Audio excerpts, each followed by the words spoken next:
તો કે દૂધ પીતી શું કામ કરવામાં આવે? કોઈ પરિવારમાં દીકરીનો જન્મ થાય અને એને મારી નાખવાની? ના ભક્તો, વાસ્તવિકતા એ હતી કે એટલું બધું દહેજ માંગવામાં આવતું કે પરિવારમાં એક દીકરીનો જન્મ થાય ને પછી આખો પરિવાર એ દીકરી 15-20 વર્ષની થાય ત્યાં સુધી જેટલું કમાયો હોય એ બધી બચત કદાચ દીકરીને કરિયાવરમાં આપી દે, દહેજમાં આપી દે ને તો પણ દીકરી સાસરિયામાં જાય ત્યારે દીકરીને એવા કવેણ અને સાસરિયાનો ત્રાસ સહન કરવો પડે. હવે એક દીકરીનો જન્મ હોય અને એની વચ્ચે બીજી દીકરીનો જન્મ થાય ત્યારે મા બાપ વિચાર કરે કે આ દીકરીને આપવા માટે અમારી પાસે કંઈ છે જ નહીં, શું આપશું? અને અમે આપી નહીં શકીએ. દીકરી સાસરિયું પરણાવશું, દીકરી સાસરિયામાં જશે અને ત્યાં દરરોજ જીવશે તો પણ મરતા મરતા જીવશે, માર ખાતા ખાતા જીવશે, ત્રાસ સહન કરતા કરતા જીવશે. અને એ દુઃખ દરરોજનું દુઃખ જોવું એ કેમ સહન થશે? એટલે હે દીકરી, તું દુઃખી થાય અમે નહીં જોઈ શકીએ, તારું દુઃખ તું પણ સહન નહીં કરી શકે, અમે પણ સહન નહીં કરી શકીએ.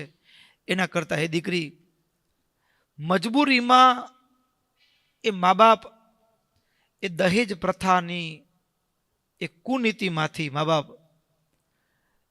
એ દીકરીને મારવા માટે, મારવા શબ્દ કેવો? દૂધ પીતી, દૂધમાં. એટલે કે દીકરી, તારા સુખને વાસ્તે અમને આ કરવું પડે છે. રડતી આંખે એને દૂધમાં ડૂબોવી દેવામાં આવતી. ભક્તો, દૂધ પીતીનું મૂળ હતું દહેજ. બીજું કારણ તો કે દીકરીના બાપને નીચો માનવામાં આવે. આખી જિંદગી એ કન્યાના પિતા હોય એ વેવાઈની આગળ એને ઝૂકીને રહેવાનું. આ એક સમાજની કુમાનસિકતામાંથી જન્મેલું એ કુરિવાજ એટલે દૂધ પીતી. હવે એના સમાધાન માટે શું? તો કાયદો એનું સમાધાન નથી. ભગવાન સ્વામિનારાયણે શું કર્યું?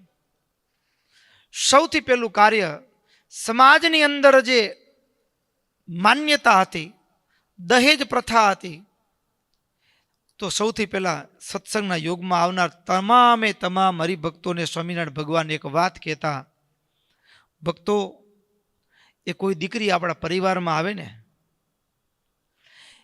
એ વેવાઈ કદાચ સ્વૈચ્છિક રીતે આપે તો લેવું, પણ બળજબરીથી માંગીને લીધેલું એ દીકરીને આપણે જૂટવીને લીધેલું કહેવાય અને એ ટકી શકતું નથી. એ ટકતું નથી. લીધેલું, જૂટવીને લીધેલું ટકતું નથી.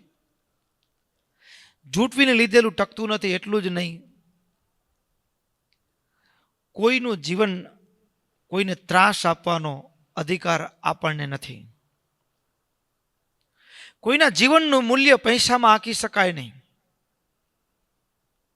અમારા ભક્તોએ દહેજ લેવું નહીં.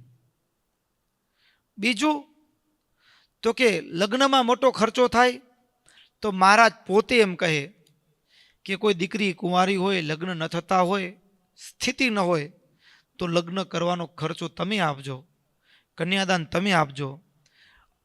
જેવું દેવ મંદિરમાં દાન કરવાથી ભગવાન રાજી થાય ને એવા અમે રાજી થશું.